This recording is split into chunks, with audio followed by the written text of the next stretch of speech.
Sedia payung sebelum hujan. Menyikapi kemungkinan terjadinya krisis pangan dunia, Presiden Joko Widodo minta jajaran pemerintahan bisa meningkatkan produksi pangan dalam waktu dekat ini. Ketersediaan bahan pangan lokal dapat mengurangi ketergantungan kepada produk impor dan stok yang cukup bisa menjaga harganya stabil serta terjangkau masyarakat. Untuk membahasnya sudah bersama kami ada dua narasumber, Kepala Badan Pangan Nasional atau Bappenas Arief Prasetyo Wadi, ada juga Guru Besar IPB Dwi Andreas Santosa melalui sambungan daring. Selamat siang Bapak-Bapak, salam sehat selalu. Selamat siang, Mas. Selamat siang. Assalamualaikum, Mas Herano. Waalaikumsalam. Prof. Andreas. Baik, saya ingin ke pihak Bappenas dulu nih, Pak Arief. Pak Arief, kalau kita melihat ancaman krisis pangan ini kan kian nyata, Pak Arief, menghantui banyak negara di dunia. Hal ini sebabkan tersendatnya rantai pasokan akibat perang Rusia-Ukraina nih, Pak Arief. Resesi di depan mata, lalu kondisi pangan dunia dari kacamata Anda seperti apa? Terima kasih, Mas Herano, pemirsa, Prof. Andreas, sahabat saya. Saat ini memang kondisi global kita lihat ya, mulai dari perubahan iklim, kemudian pandemi COVID, kemudian ketidakpastian kondisi global, disruption di pasokan, memang tidak bisa dihindari hal ini. Tetapi kita semua menyadari bahwa ini adalah kesempatan negara kita untuk melakukan produksi, melakukan substitusi pangan-pangan strategis yang ada. Kalau kita lihat hari ini, kalau isunya adalah inflasi, kita itu saat ini salah satu negara yang inflasinya terbaik, masih di bawah 4%, dan prediksi dari Menteri Keuangan, kemudian Bank Indonesia harusnya kita di bawah 5%, sehingga nanti antara selisih inflasi dan pertumbuhan ekonomi masih pas. Kemudian mengenai ketersediaan tadi, memang untuk barang-barang atau komoditas yang mayoritas impor di Indonesia memang mengalami kenaikan harga, dan ini memang harus diakui karena memang mulai dari currency rate, kemudian distribusi, angkutan, dan lain-lain, variabel yang kita tidak bisa lepaskan hari ini. Tetapi percayalah bahwa pemerintah, Pak Presiden, selalu mengimbau kita semua untuk menjaga stabilisasi, baik utamanya di hulu maupun di hilir. Jadi kita harus pentingkan dua. Ini nanti bisa dikonfirmasi dengan Prof. Andreas juga, bahwa tidak melulu hanya di hilir, tetapi kesejahteraan petani itu menjadi penting buat kita semua. Jadi ketersediaan itu hari ini nomor satu. Kenapa? Karena kalau kita tidak memberikan kesejahteraan yang baik di hulu, maka nanti petaninya, peternaknya akan berhenti berproduksi. Tetapi kebalikannya, apabila kita menghormati, menghargai petani, peternak dengan harga yang baik, ya, sehingga otomatis produktivitas dari petani, peternak kita itu akan meningkat. Kurang lebih demikian, Mas Herano. Artinya memang impor ini masih diberlakukan di tanah air, Pak. Kalau kita melihat data Anda, bagaimana dengan kondisi ketersediaan bahan pangan di Indonesia? Apakah krisis pangan ini juga akan menimpa kita nantinya? Justru saya mau mengajak seluruh stakeholder pangan hari ini hand in hand. Jadi kalau kita sering sampaikan nih, Prof. Andreas, triple helix, ya, mulai dari akademisi, kemudian bisnis, ya, government, dan komunitas, ya. Komunitas itu maksudnya asosiasi-asosiasi. Semua ini hand in hand untuk mengatasi masalah ini. Justru kemarin kita ini malah hitung-hitungan kita harusnya kondisinya baik ya untuk negara kita. Karena mulai kita urut dari jagung begitu ya, itu sebisa mungkin kita tidak impor. Kenapa? Supaya dulur-dulur petani, saudara kita itu memang terlindungi dan harganya tetap baik di level petani. Komentar Anda seperti apa, Pak Andreas? Tadi disebutkan bahwa kalau untuk kondisi pangan di tanah air masih baik-baik saja. Anda melihat seperti apa?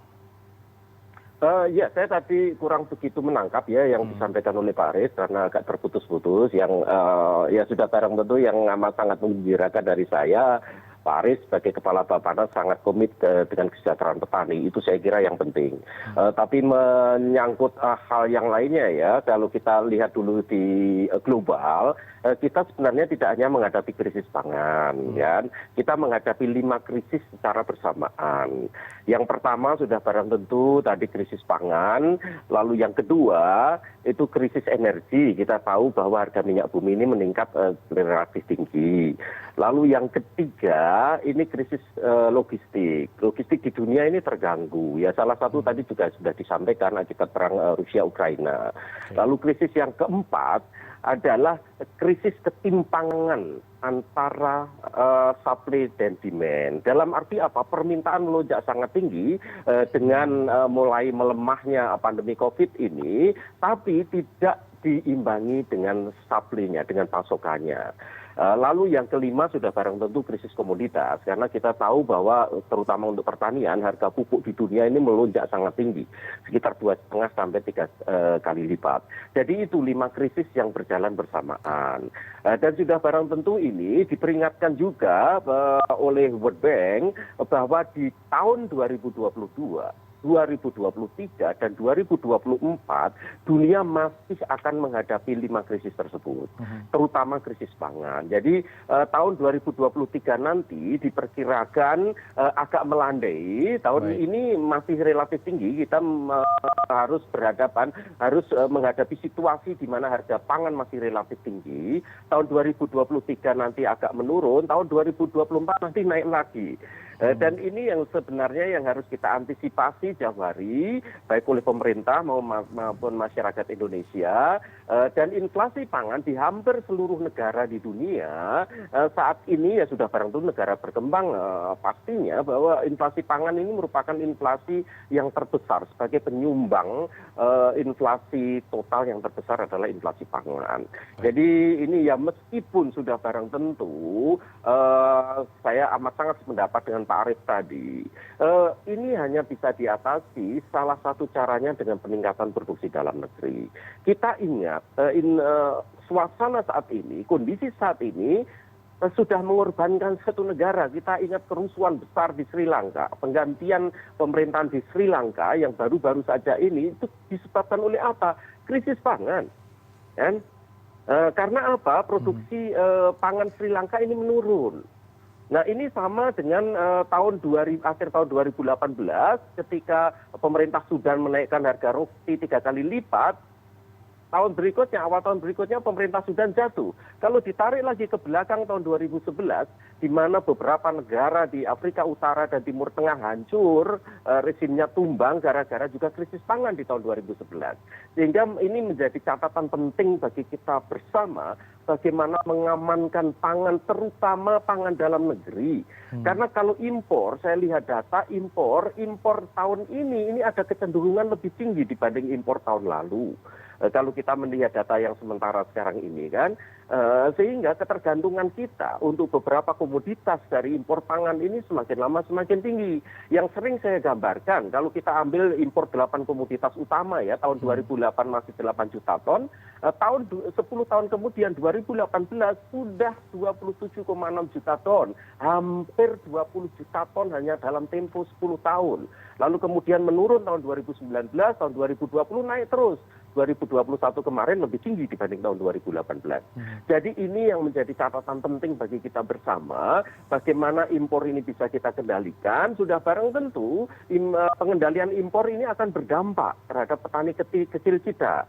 Karena kalau petani kecil, dulu tani kami, saya di Asosiasi Bank Benih dan Teknologi Tani Indonesia, kami ada di 20 provinsi, di 90 kabupaten saat ini, yang terus menyampaikan informasi ke saya, kalau mereka yang lahannya 0,2, 0,3 harus dihadap-hadapkan face to face, head to head, dengan petani Amerika yang lahannya ratusan hektar, petani Brasil lahannya 60 hektar, ya pasti kolaps lah. Apalagi subsidi pangan untuk Amerika misalnya itu luar biasa besar, 1.200 triliun per tahun.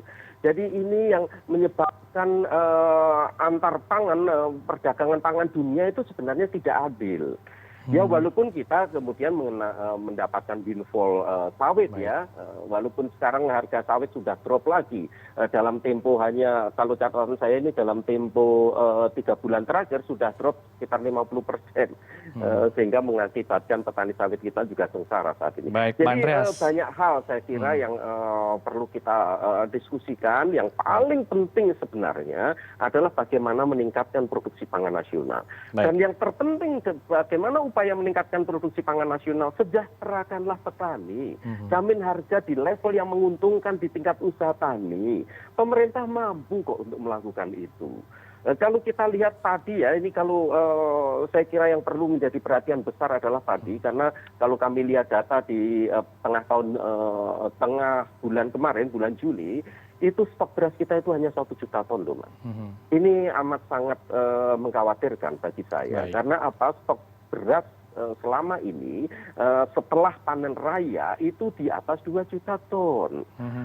Lalu kemudian laporan di jaringan tani kami juga serangan hama baik warna coklat maupun kerdil rumput ini mulai meluas. Kalau serangan hama ini tidak bisa kita antisipasi dengan baik, saya khawatir terhadap panen musim gadu ini. Baik. Kalau panen musim gadu ini terganggu, sudah lupakan yang namanya ekspor beras dan lain sebagainya. Itu udahlah nggak masuk akal. Baik, Pak Kita Andreas. selamatkan dulu stok pangan dalam negeri. Ini yang amat sangat Pak Andreas, penting. saya ingin konfirmasi langsung ke Pak Arief nih. Anda katakan masih dibutuhkan pengendalian dari impor, kesejahteraan petani yang harus diperhatikan, dan ketimpangan dari supply dan juga demand terhadap ketersediaan pangan. Komentar Anda seperti apa, Pak Arief? Cocok. Saya kalau sama Prof. Andreas ngopi terus. Jadi Mas Heranov, kita semua sepakat bahwa petani kita harus di depan. Jadi kita harus serius memang memperhatikan kesejahteraan petani peternak, ya, nelayan. Jadi tapi nggak boleh hanya retorika, kita buktikan. Cara membuktikannya, Badan Pangan Nasional misalnya dalam 2-3 hari terakhir ini kita menyiapkan misalnya berapa harga pokok produksi untuk jagung, kemudian berapa harga yang baik untuk peternak, berapa harga di hilir. Karena ini merupakan satu kesatuan, jadi tidak bisa dipotong-potong. Pada saat petani kita hari ini mendapatkan kesejahteraan atau peningkatan pendapatan dari harga jagung yang baik, harga jagung di atas 4.500 misalnya gitu ya, 4.000, 4.500, artinya nanti teman-teman peternak layer atau ayam boiler itu juga harus bisa mendapatkan harga jagung yang baik, kemudian harga telur, juga harga ayam yang baik. Sehingga nanti kesejahteraan ini bisa dari hulu ya kita tarik ke hilir, tetapi jangan lupa ada pesan dari Pak Presiden bahwa inflasi ini juga harus dijaga. Nah, kalau demikian adanya, kita bicara seperti yang Prof. Andreas sampaikan, kita bicara produktivitas. Produktivitas itu artinya satu adalah kesejahteraan petani, yang kedua adalah intensifikasi. Jadi produktivitas misalnya kalau rata-rata 5,1 ton per hektar misalnya untuk padi, supaya bisa 6 ton atau 7 ton per hektar itu harus apa? Nah, Prof. Andreas itu bidangnya. Jadi mulai benihnya, pupuknya, soil test-nya, pupuk tidak boleh terlambat, begitu ya. Jadi banyak komponen yang memang harus diperhatikan. Dan saya berharap pekerjaan ini untuk produksi memang lead-nya oleh teman kita, Kementerian Pertanian. Kita semua bisa dukung Menteri Pertanian produksi lokal. Dan ini waktunya kita memproduksi lokal, karena Prof. Andreas tadi sudah sampaikan, pada saat harga di dunia ini tinggi, kemudian penuh ketidakpastian, ini waktunya kita produksi di dalam negeri untuk produk-produk yang memang kita bisa kerjakan, termasuk kedelai. Iya. Baik, Prof. Dwi Andreas, pemerintah harus mulai nih mengutamakan kebutuhan petani sehingga menjadi daya tarik ya yang bisa mendorong petani mau menanam. Apakah Indonesia harus mulai beralih dari rezim subsidi pangan menjadi jaminan produksi petani, Prof. Dwi Andreas? Oh iya. Tapi ditahan dulu Prof. Dwi Andreas, kita akan ulas lebih dalam nanti setelah jeda. dalam arti subsidi harga ini teramat penting bagi petani. Penjaminan harga di tingkat usaha tani ini sangat penting. Dan kita lihat bersama lah ya, kalau mengacu data survei kami, survei bulanan B2TI yang agak sedikit berbeda dengan survei BPS, karena survei BPS nasional kami di sentra-sentra produksi, ini sudah 6 bulan terakhir ini harga gabah kering panen itu di bawah HPP, di bawah 4.200 kan. Dan tanpa ada upaya yang keras bagaimana menyelamatkan harga gabah kering panen di tingkat usaha tani. Jadi ini padahal sejak dulu HPP sudah kami usulkan untuk segera dinaikkan, karena apa? HPP kalau kita lihat 10 tahun terakhir dari tahun 2012 sampai tahun 2022 ini, dalam 10 tahun terakhir kenaikan harga HPP itu hanya sekitar 27% kan. Tapi inflasi sudah 43%, total inflasi selama 10 tahun terakhir ini. Dalam hal ini kan bisa kita lihat kepercayaan kita itu di mana kan. Apalagi saat ini 6 bulan terakhir ini HPP, harga pembelian pemerintah, harga gabah dibanding dengan harga pembelian pemerintah justru lebih rendah. Jadi ini saya kira yang perlu perhatian kita bersama, sehingga saya mengkhawatirkan untuk tahun ini jangan-jangan produksi padi kita menurun. Kalau menurun ini rada gawat. Karena apa? Tahun 2020, tahun 2021 itu peristiwanya adalah La Nina, iklim kemarau basah yang seharusnya kita mampu mempush produksi dengan relatif tinggi. Karena kalau saya mengingat data 20 tahun terakhir, La Nina selalu menyebabkan peningkatan produksi yang gratis. Terendah itu tahun 2007 itu sekitar 5,4%, 4,7% tahun 2007. Dan yang tertinggi itu tahun 2016 ketika terjadi La Nina itu 9,6%. Tapi apa yang terjadi tahun 2020 dan tahun 2021 ketika kita mengalami peristiwa La Nina, itu peningkatan produksi tahun 2020 hanya 0,09%, tahun 2021 yang masih La Nina bahkan minus 0,42%. Ini saya kira yang menjadi perhatian serius bagi kita bersama, dalam arti banyak hal, banyak faktor saya kira. Apakah petani mulai enggan bertanam? Nah ini yang gawat kalau seperti ini terjadi gitu kan ya. Padahal iklimnya sudah sangat bagus. Kenapa petani enggan bertanam? Barangkali harga yang diterima petani ini teramat rendah. Karena kalau kita lihat NTP, nilai tukar petani tanaman pangan ya, sejak Februari 2021 sampai hari ini itu di bawah 100. Baik, ditahan dulu Pak Andreas, nanti kita akan tanyakan juga ke Pak Arief bagaimana nanti langkah ke depan dengan adanya enggan petani untuk bertanam atau bercocok tanam hingga kini. Nanti akan kita bahas lagi. Tetaplah bersama kami di CNN Indonesia News Hour.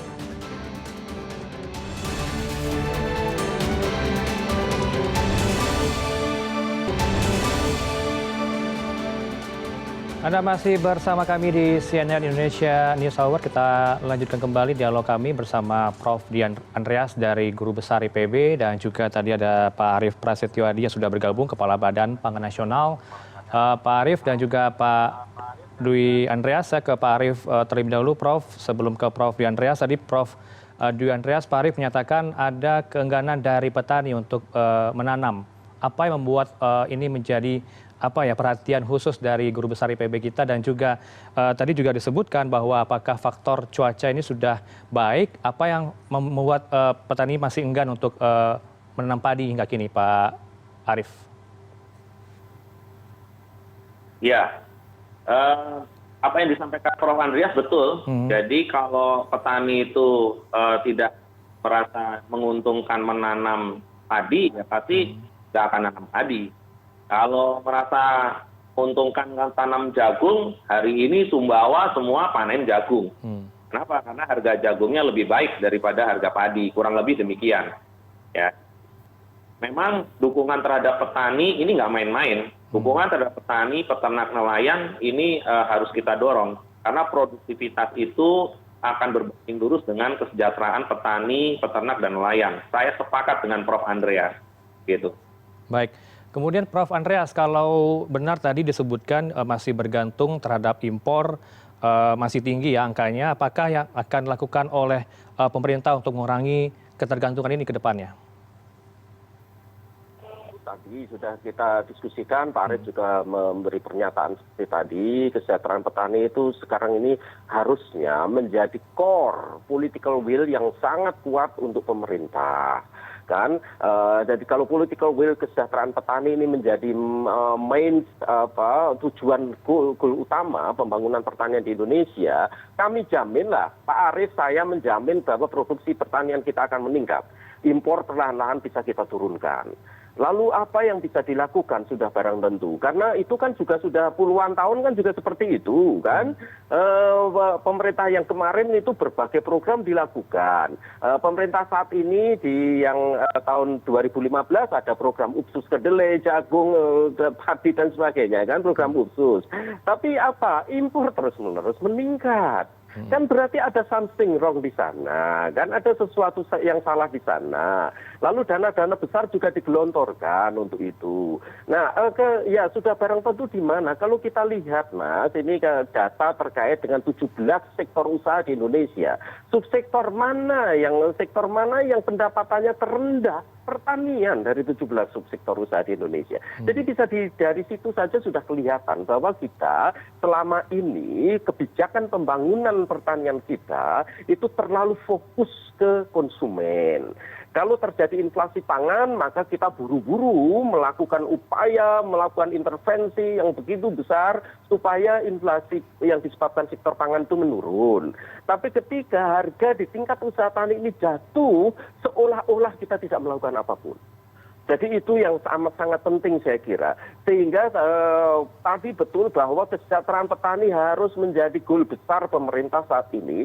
Kalau menginginkan bahwa pangan di Indonesia ini aman dan damai, impor bisa perlahan-lahan kita turunkan. Tapi kalau tidak, sebagaimana as usual yang kita lakukan sekarang ini, maka ya sudah barang tentu itu hanya jargon dan mimpi saja gitu kan ya. Apalagi kita cita-citanya tahun 2045 lumbung pangan dunia, bagaimana lumbung pangan dunia dalam 10 tahun terakhir impor pangan kita melonjak 20 juta ton untuk 8 komoditas utama, kan gitu kan ya. Jadi itu, lalu ada hal yang kedua, tadi sebenarnya sudah saya singgung, jangan hadap-hadapkan petani Indonesia secara langsung dengan petani-petani negara maju. Karena apa? Harga internasional itu dalam kategori low artificial price. Harga rendah, tapi sesungguhnya harga tersebut harga artificial. Nah, dengan kenaikan harga pangan yang tinggi seperti sekarang ini, kita harus bisa menyikapi secara positif bagaimana harga yang tinggi, misalnya jagung ya. Jagung saat ini, jagung impor itu masuk ke pelabuhan kita sudah di atas 5.000, 5.400. Dengan harga 5.400, petani kita, petani Indonesia amat sangat bergairah untuk nanam jagung. Karena itu sangat menguntungkan. Karena apa? Biaya produksi jagung itu hanya sekitar 3.000. Nah, jadi itu suasana seperti ini kita ambil nilai positifnya. Bagaimana nanti pemerintah tetap mempertahankan harga pangan yang relatif lebih menguntungkan. Sehingga petani-petani nasional kita bergairah untuk itu. Sehingga apa? Kalau terkait dengan itu, apa kebijakan yang perlu ditempuh pemerintah? Tarif, kan, kebijakan tarif. Ketika nanti harga pangan dunia turun lalu pemerintah membiarkan saja seperti itu tanpa ada kebijakan tarif yang menyertai itu, ya sudah selesai. Petani bergairah tanam untuk komoditas tertentu, lalu kemudian harga di tingkat internasional turun, pemerintah mengimpor, selesai sudah, kan. Gagal lagi akhirnya. Sehingga bagaimana kita, karena masyarakat sebenarnya bisa menerima dengan harga yang relatif baik kan, relatif tinggi yang sekarang ini terjadi, sehingga kalau untuk kedelai juga kan ini sudah relatif agak tinggi. Sehingga kalau itu terjadi maka petani-petani kita mulai perlahan-lahan bergairah tanam kedelai. Tapi kalau nanti kedelai internasional, dan ini sayangnya sekarang ini harga kedelai internasional sudah mulai turun lagi. Ini turun yang saya catat dalam beberapa bulan terakhir ini sudah turun hampir 20% ini kan dalam 1-2 bulan terakhir ini, dan ini trennya akan turun terus nanti kan. Harga wheat ini juga sudah turun sekitar 25% dalam tempo hanya 3 bulan terakhir ini, bahkan harga ya tadi sawit sudah hampir 50%. Jadi ini, harga dunia ini fluktuatif, dalam arti bagaimana kita mempertahankan harga di tingkat konsumen yang menguntungkan buat usaha tani sehingga petani kita bergairah. Dan itu kebijakan yang bisa ditempuh tidak hanya program sana sini, UPSUS dan lain sebagainya. Udahlah, itu nggak akan bunyi program-program seperti itu. Yang paling penting adalah bagaimana mempertahankan harga di tingkat usaha tani sehingga menguntungkan bagi mereka. Dengan cara apa? Mengatur harga di tingkat impor, dalam harga impor kita mengatur tarifnya, dan itu yang belum pernah dilakukan oleh pemerintah Indonesia karena tarif impor sampai saat ini hampir 0%. Jadi itu Mas. Baik, terakhir saya ingin minta pendapat dari dua narasumber kami ini, ada Pak Arief dan juga Pak Prof. Andreas. Apa langkah antisipasi ke depan menghadapi krisis pangan dunia ini? Saya akan ke Pak Arief terlebih dahulu. Pak Arief. Yang pertama, kita harus bangun ekosistem. Karena bagaimanapun apa yang ditanam oleh teman-teman sedulur petani, ya, itu harusnya memang ikut market. Jadi kalau kita kebutuhan misalnya hari ini jagung, ya berapa yang harus ditanam jagung, HPP-nya berapa, sehingga angka berapa sih yang paling baik untuk petani. Ya, mulainya dari situ, sehingga dibangun ekosistem mulai dari produksi sampai dengan daerah konsumsi. Kemudian yang paling penting berikutnya adalah penguatan stok pangan nasional. Karena selama ini yang dikerjakan Bulog hanya menyimpan beras. Itu pun tadi Prof. Andreas sampaikan hanya 1 juta. Ya, 1 juta itu ketahanannya paling 12 hari ya Prof. Gitu. Sehingga kita perlu hitung ulang dan kapasitas gudang Bulog kita itu seharusnya bisa sampai 3,5 juta ton. Ya. Tinggal kita harus atur bagaimana flushing out dari beras yang ada di Bulog. Jadi misalnya hari ini kita sedang siapkan untuk memflush out 380.000 ton ya, supaya sampai kepada masyarakat dengan harga yang baik ya. Kemudian kita juga nanti mempersiapkan untuk serap dari panen gadu. Semoga panen gadunya tidak semengerikan yang Prof. Andreas sampaikan, karena kalau kita panen gadu ini gagal, artinya bulan Desember, Januari, Februari itu menjadi nightmare buat kita semua. Sehingga kita harus menyiapkan gudang kita untuk serap dengan harga yang baik pada saat panen gadu. Baik, ada penguatan stok pangan nasional. Kalau Prof. Andreas seperti apa langkah ke depan?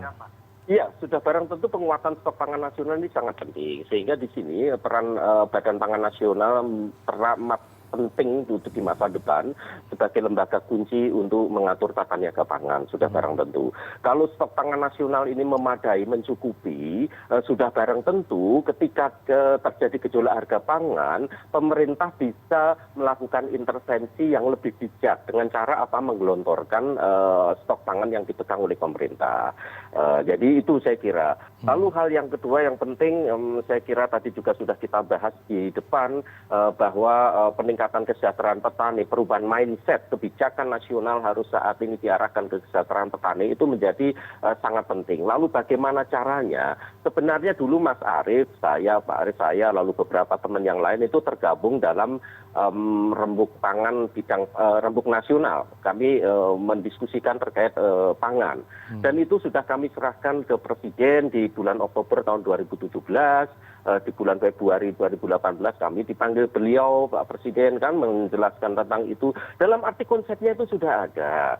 Dan konsep-konsep yang kami tawarkan bagaimana meningkatkan kesejahteraan petani itu ada buku kecil yang hasil dari rembuk pangan nasional tahun 2017.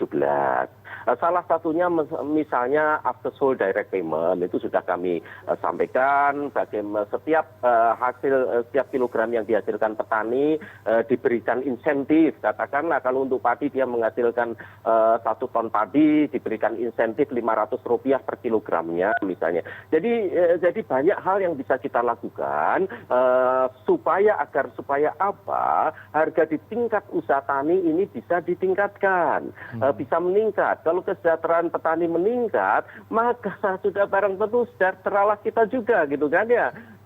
Pangan tidak terlalu bergejolak di masa depan. Pangan bisa stabil, petani sejahtera, dan disitulah kunci kesemuanya. Kalau tidak, maka yang akan terjadi seperti sekarang ini. Impor pangan terus melonjak, lalu kemudian pada titik tertentu kita betul-betul akan terjadi goncangan krisis pangan di Indonesia kalau terjadi gejolak harga di pasar internasional. Kan?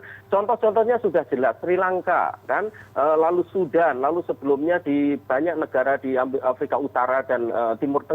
kan akhirnya runtuh karena gara-gara krisis pangan. Jadi ini dan juga 98 sebenarnya. Di tahun 98 kita mengimpor beras 6,4 juta ton dan kemudian diikuti jatuhnya Presiden Soeharto. Walaupun banyak alasan lain, tapi kalau kami lihat itu karena salah satu penyumbang terbesar adalah krisis pangan. Sebab kalau rakyat lapar itu semuanya bisa dilakukan. Ini yang amat sangat penting. Krisis pangan akan menyebabkan instabilitas politik, akan menyebabkan sampai penggantian rezim. Jadi ini yang perlu kita perhatikan bersama, dan kunci satu-satunya dari itu semua adalah sedulur tani kita, karena yang memproduksi pangan adalah sedulur-sedulur tani kita. Itu saya kira, Mas. Jadi perlu reorientasi kebijakan atau ekonomi politik di Indonesia untuk membalikkan itu semua dari kebijakan yang terlalu fokus ke konsumen menjadi kebijakan yang fokus ke produsen pangan kita. Baik, Itu terima yang kasih banyak atas diskusinya siang ini, Prof. Dwi Andreas Santosa, Guru Besar IPB, dan juga ada Kepala Badan Pangan Nasional, Pak Arief Prasetyo Adi. Selamat siang, salam sehat selalu. Assalamualaikum. Ya, waalaikumsalam. Selamat siang, Mas. Assalamualaikum.